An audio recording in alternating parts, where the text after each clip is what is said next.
Let her conquer fear and fall like a soul. I run into the heat of day, like a knife I fight until the fight is won. In the rain I save each and every one till this war is won. Hello viewer, and come with me as we return to the wonderful world of the Mario RPG. The only place where you can find our venerated protagonists become actual characters. Where Luigi can reveal that he's scared of everything, yet when the cards are down he'll always be the one to save the day. A place where Princess Peach can be taken seriously as a woman of state with an actual intelligence that can be used in saving her kingdom from the plight of the day. And a place where Bowser, king of evil and takers of all he surveys, can become a goodish, kindish hearted character looking for his and his own in the classic enemy of my enemy way. It's just all so lovely. Let's also chastise Mario for having no personality ever, even in his most personalized games, the greedy bastard. This is what I mean when I say that Nintendo needs some actual writers to be put on its staff role, because platformers do still have the ability to manage good plots if you put effort into them, and Nintendo has the best place to start with, the goddamn Mario series. There's more to video games now than just gameplay, Nintendo. Try and be good at both. So with all the characters introduced, we can get into the AlphaDream Daily Special. Bowser's inside story starts with an odd premise. The kingdom is in danger from an unspecified disease that has been transforming toads into giant blobs and crowding the city streets and posing the Mushroom Kingdom into much peril. The Mario Brothers are called in, and the story is almost immediately forgotten about as Bowser picks, now of all times, to pick a fight with everyone in the castle. Obviously, Bowser immediately loses that fight since it's a tutorial for the game and runs off to lick his wounds. And then he runs into an incredibly shady guy offering tremendous power in exchange for nothing. This goes about as well as you can expect.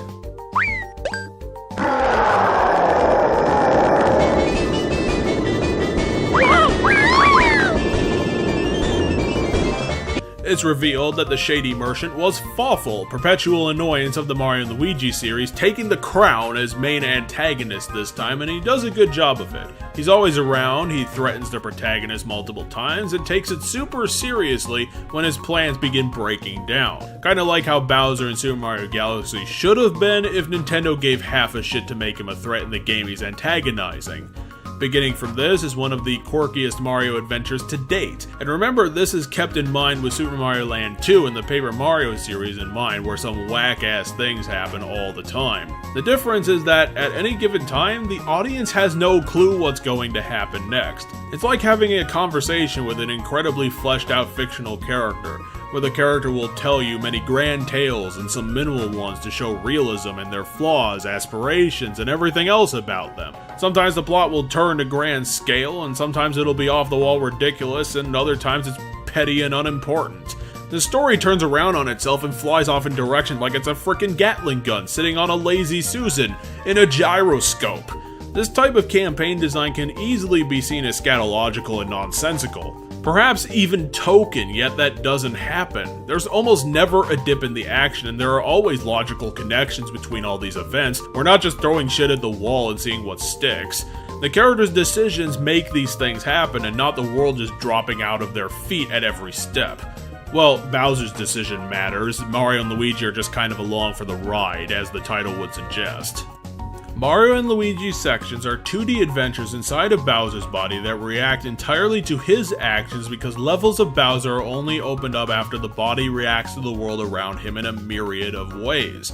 So these two are the actual secondary characters in a game with them as top billing. And in an effort to pull in more greatness to add to the game, AlphaDream has taken a bunch of inspirations not only from its older titles and other games in the Mario series, but also Nintendo in general, because these 2D sections feel wholly inspired by Metroid and Zelda games.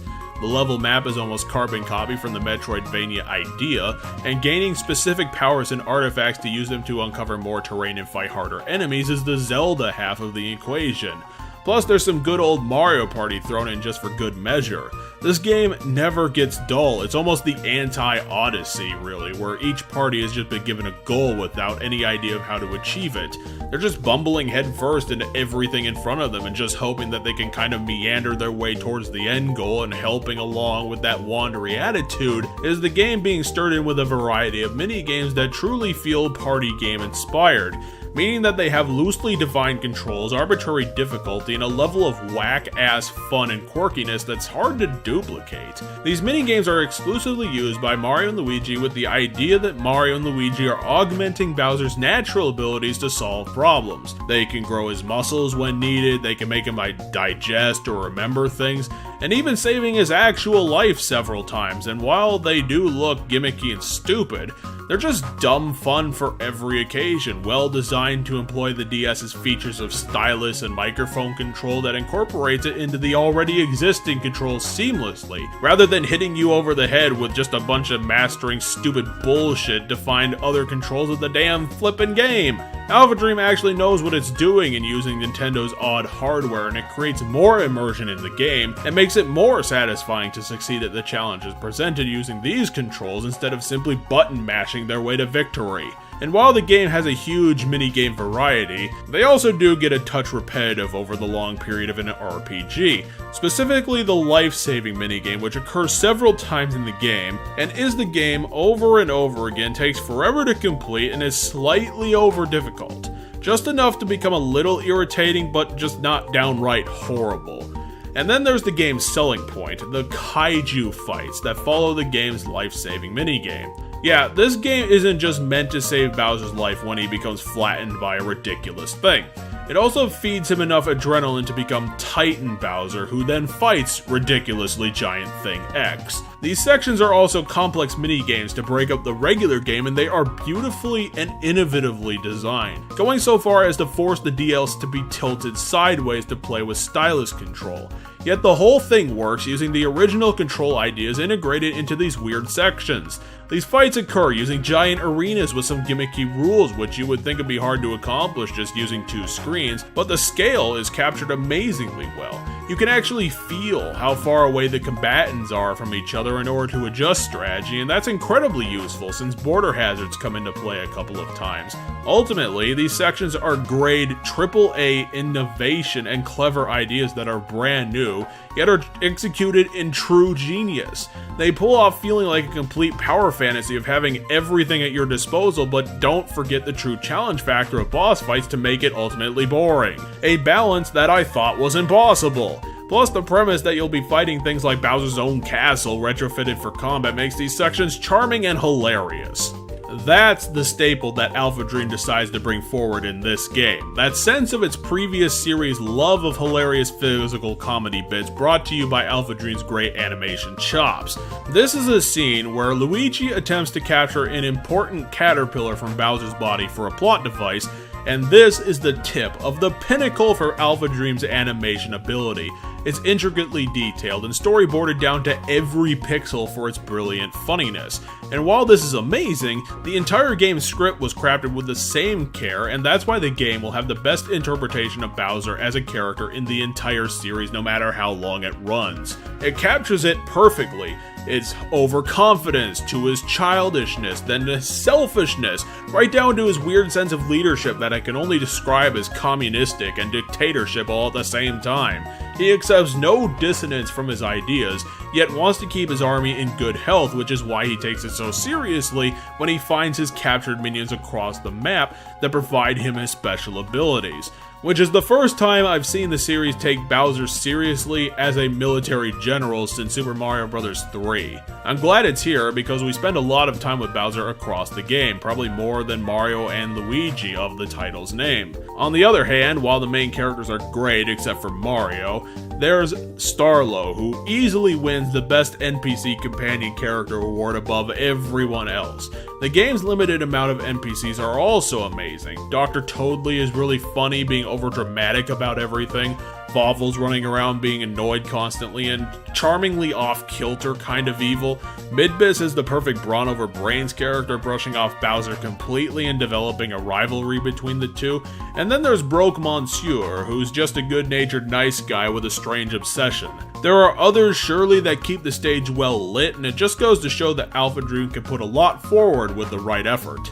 Although I will say that there are some crutches on the story's part of this game. The main issue with it is that since the journey happens at random to the protagonist, when it finally wants to start introducing the big evil, it comes literally out of left field, as Princess Peach just tells the Mario Brothers that there's an ancient evil that no one was told about sleeping under the castle, because why not? You need 3 star cures, which are magical remedies, and they counteract the Dark Star because potatoes, and this is just horribly jarring. It ruins only one cutscene in the game, yet having no build up to the Dark Star's reveal is really strange in a game that was this planned out to the letter. Other than that, the main drive of the game is Mario and Luigi trying to save the kingdom, first from saving everyone in Bowser's body, and then from the Dark Star itself. And Bowser only wants to get his shit back from Fawful, who keeps stealing all of his stuff. His path also changes after the Dark Star reveal, but all he really wants is to re-kidnap Princess Peach once again, because Fawful stole her first. It's cute and a funnily simple plan that somehow drives the game simply because Bowser keeps bumbling his way into ridiculous problems. There's one point where he has to engage in diplomatic negotiations with a forest creature just to get a bomb. Then he's forced to help dig a tunnel, and at another point he also has to fight a dog. Mario and Luigi's path is similarly nuts. It's hard to describe because there's just so much stuff that occurs throughout the game.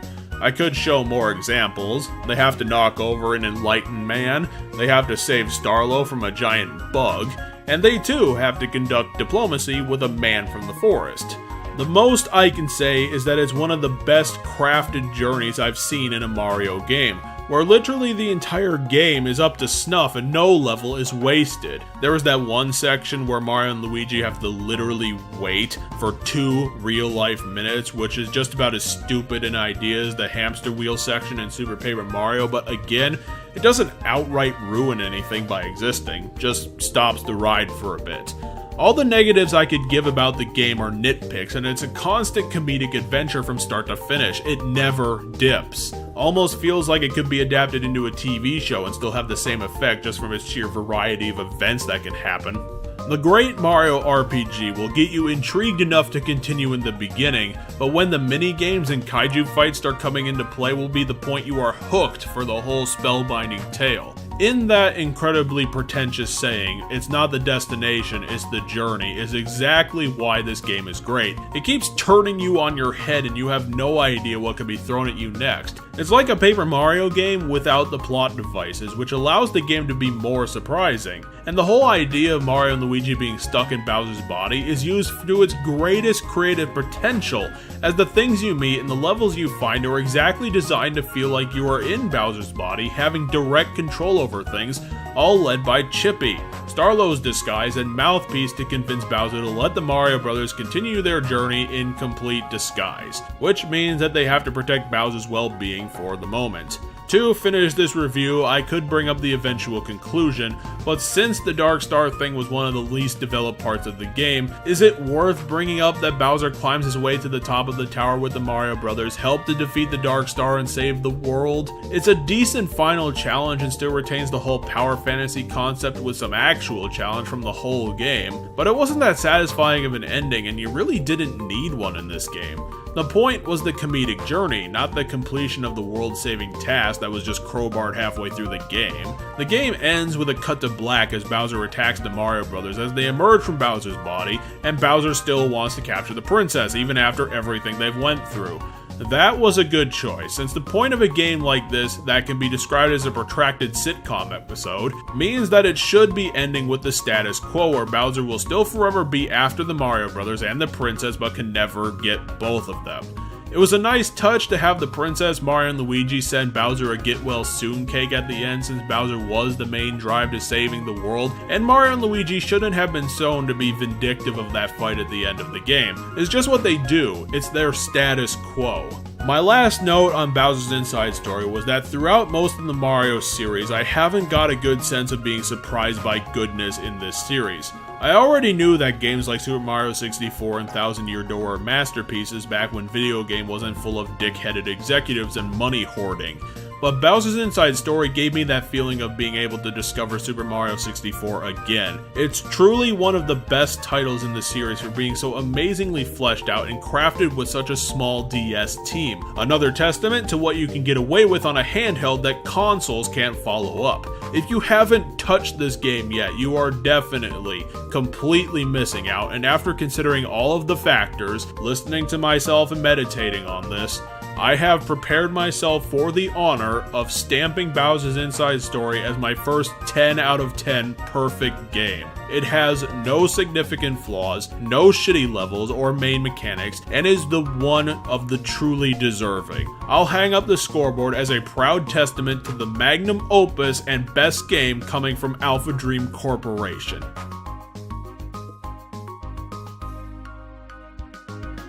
You will have it, we'll have it too, and you can all have a victory for gamers. Thanks for watching.